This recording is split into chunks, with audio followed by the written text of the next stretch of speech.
इस सृष्टि में जो जन्म लेता है वो निश्चित रूप से मृत्यु के अधीन हो जाता है। दोस्तों, यहाँ भगवान श्री कृष्ण कहते हैं कि इस मृत्यु लोक का हर प्राणी, चाहे मनुष्य हो, पशु पक्षी हो या फिर पेड़ पौधा ही क्यों ना हो, हर सांस लेने वाला प्राणी अपने जन्म के साथ मृत्यु को भी लेकर आता है। हर प्राणी को एक ना एक दिन निश्चित क्षण पर मरना अर्थात शरीर त्यागना ही पड़ता है। मनुष्य को सिर्फ कर्म करने का अधिकार है, फल की इच्छा ना करें। दोस्तों, यहाँ भगवान श्री कृष्ण कहते हैं कि मनुष्य को चाहिए कि फल की इच्छा को त्याग कर कर्म को अपना धर्म समझकर करे, क्योंकि जो मनुष्य फल प्राप्ति की इच्छा करता है उसका मन फल के बारे में सोचकर अपने कर्म और कर्तव्य से विचलित हो जाता है और वो इंसान फल प्राप्त नहीं कर पाता जिसकी उसने इच्छा की हुई है। इसलिए भगवान श्री कृष्ण कहते हैं कि मनुष्य सिर्फ कर्म कर सकता है, फल कदापि मनुष्य के अधीन नहीं है। जो लोग फल की इच्छा से ही कर्म करते हैं वो लोग सुख दुख आदि के चक्कर में फंस जाते हैं और उनकी मन शांति नष्ट हो जाती है। भगवान श्री कृष्ण कहते हैं कि मनुष्य अपने फल की इच्छा को त्याग कर कर्म को अपना धर्म समझकर करे तो उसको फल अवश्य मिल जाएगा, परंतु उस फल को वो विधान की इच्छा समझकर स्वीकार कर ले। और ज्ञानी व्यक्ति इसी योग को अपनाकर कर्म योगी कहलाते हैं। इस विश्व में केवल शरीर मरते हैं, लेकिन आत्मा अविनाशी है। शरीर के मरने पर भी आत्मा नहीं मरती। दोस्तों, यहाँ भगवान श्री कृष्ण कहते हैं कि आत्मा ना कभी जन्म लेती है और ना ही कभी मरती है। वो अजन्म, नित्य, सनातन और पुरातन है, जो शरीर के मारे जाने के बाद भी नहीं मरती। जो सचमुच ज्ञानी होते हैं वो ना उनका शोक करते हैं जो मर गए हैं और ना ही उनका शोक करते हैं जो अभी जिंदा है, क्योंकि वो जानते हैं कि जो मर गया है वो फिर से जन्म लेगा और जो अभी जीवित है वो अवश्य ही मर जाएगा। मरने वाला फिर से जन्म लेगा, क्योंकि केवल शरीर का नाश होता है। शरीर के अंदर जो आत्मा है वो कभी नहीं मरती, क्योंकि आत्मा को ना कोई शस्त्र काट सकता है और ना ही अग्नि जला सकती है, ना ही जल उसे गला सकता है और ना ही वायु सुखा सकती है। अपने मन को नियंत्रित करो। दोस्तों, यहाँ भगवान श्री कृष्ण कहते हैं कि मनुष्य के शरीर का एक अदृश्य अंग है मन, जो दिखाई नहीं देता, परंतु वही इस शरीर का सबसे शक्तिशाली हिस्सा है। मनुष्य को मैं की घमंड की मदिरा पिलाकर मदहोश करने वाला पाखंडी केवल मन ही है। उसके हाथों में मोह माया का जाल है, जिसे वो मनुष्य की कामनाओं पर टालता रहता है और उसे अपने वश में करता रहता है। ये मन शरीर से भी मोह करता रहता है और अपनी खुशियों से भी और अपने दुखों से भी मोह करता रहता है। खुशियों में खुशियों भरे गीत गाता है और दुखों में दुख भरे गीत गुनगुनाता है। अपने दुखों में दूसरों को शामिल करके उसे खुशी मिलती है। किसी भी मनुष्य को उसका मन जीवन के अंत तक अपने जाल से निकलने नहीं देता। अपने रस्सी में बांधकर उसे तरह तरह के नाच नचवाता रहता है।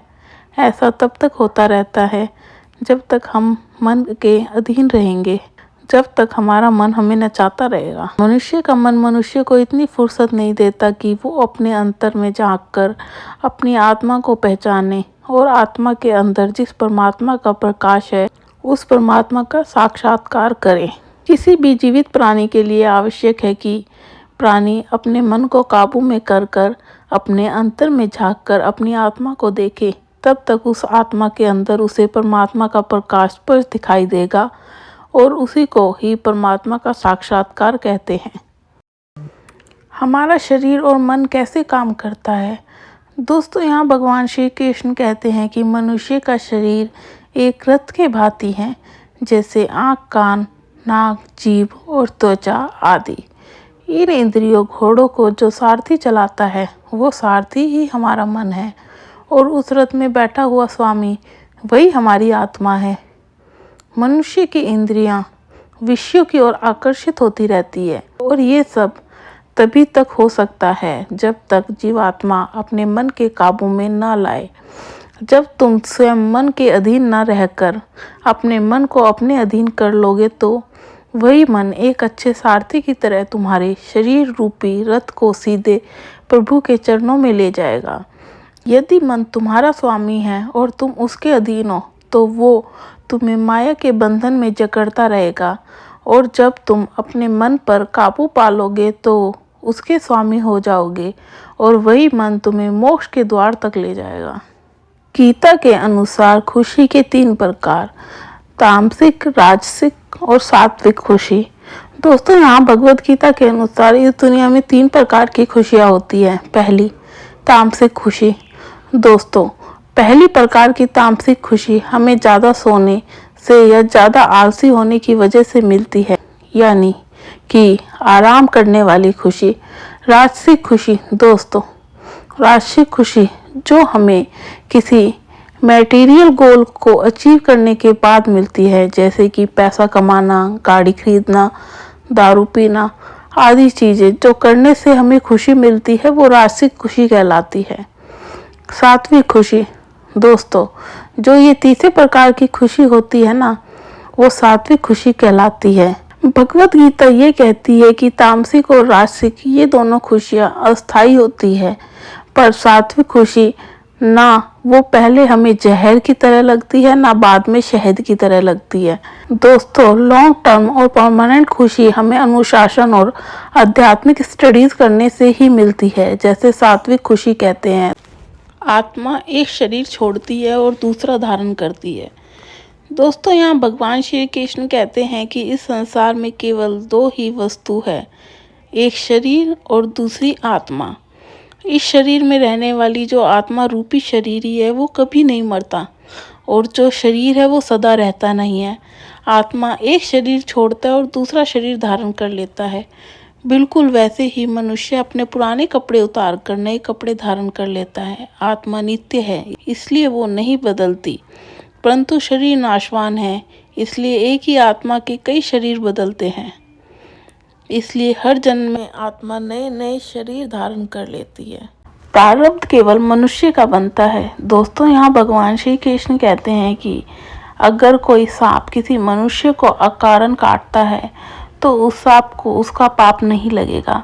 ठीक उसी तरह शेर दूसरे जानवरों की हत्या करता है तो उसे पाप नहीं लगेगा। या बकरी का ही उदाहरण ले लीजिए, बकरी किसी की हत्या नहीं करती, सिर्फ घास खाती है, तो इस कारण वो पुण्य की भागी नहीं बनती। पाप पुण्य का लेखा जोखा अर्थात प्रारब्ध केवल मनुष्य का बनता है। दोस्तों, इसका अर्थ यह है कि अगर कोई पशु किसी को अकारण हत्या कर देता है तो उसका उसे पाप नहीं लगेगा, लेकिन कोई मनुष्य अगर किसी भी जीवित प्राणी की अकारण हत्या कर देता है तो उसे उसका पाप लगेगा, क्योंकि इस पृथ्वी लोक पर और समस्त प्राणियों में जो विवेकशील है वो अच्छे और बुरे की पहचान रख सकता है, और वो मनुष्य छोड़कर कोई और प्राणी ऐसा नहीं कर सकता। इसलिए जब मनुष्य अपने पाप और पुण्य जब भोग लेता है तो फिर उसे फिर से मनुष्य की योनि में भेज दिया जाता है। कर्म को एक ही कर्म किसी के लिए पाप बन जाता है और दूसरे के लिए पुण्य बन जाता है। दोस्तों, एक मनुष्य किसी कमजोर और बूढ़े व्यक्ति का धन लूटने के लिए उसकी हत्या कर देता है तो उस व्यक्ति को निश्चित ही उसके द्वारा किए गए कर्म का पाप लगता है। और यदि दूसरा मनुष्य किसी स्त्री के साथ जबरदस्ती बलात्कार करने की कोशिश कर रहा है तो उस स्त्री की रक्षा करने के लिए अगर कोई व्यक्ति उस दुष्ट मनुष्य की हत्या कर देता है तो उसे पाप नहीं लगता बल्कि पुण्य लगता है। दोस्तों, कर्म तो वही रहता है, किसी की हत्या करना, परंतु उस कर्म के पीछे की भावना क्या है के कारण एक ही कर्म किसी के लिए पाप बन जाता है और किसी के लिए पुण्य बन जाता है। कर्म के इस ज्ञान के द्वारा ही मनुष्य को कर्म, विकर्म और अकर्म की पहचान होती है। दोस्तों, इसका अर्थ यह है कि मनुष्य जब निष्काम भावना से कर्म करता है तो उस कर्म का फल उसे भोगना नहीं पड़ता, इसलिए वो अकर्म हो जाता है। कर्म उसे कहते हैं जिसे सकाम भाव से और फल की इच्छा से किया जाता है। उसका फल मनुष्य को उसके कर्म के अनुसार अवश्य मिलता रहता है। अच्छे कर्म का अच्छा फल मिलता है और बुरे कर्म का फल बुरा मिलता है।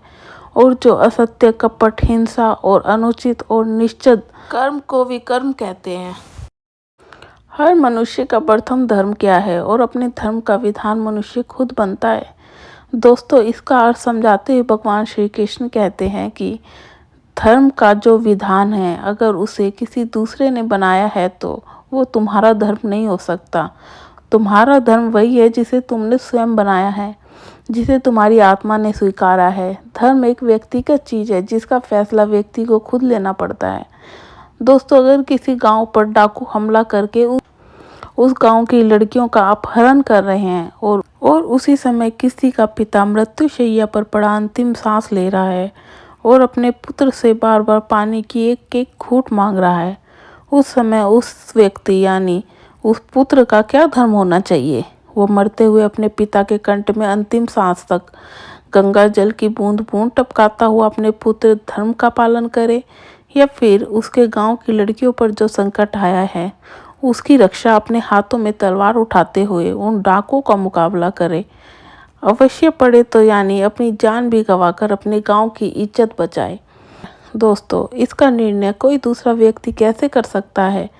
उसको धर्म का दोराहा या धर्म संकट भी कहते हैं। ऐसी स्थिति में वो व्यक्ति क्या करे, उसका फैसला कोई और व्यक्ति नहीं कर सकता, बल्कि ये निर्णय उसे खुद ही लेना पड़ता है। और उस समय उसका प्रथम धर्म क्या है, उसकी अंतरात्मा जो आवाज़ दे वही उसका प्रथम धर्म है।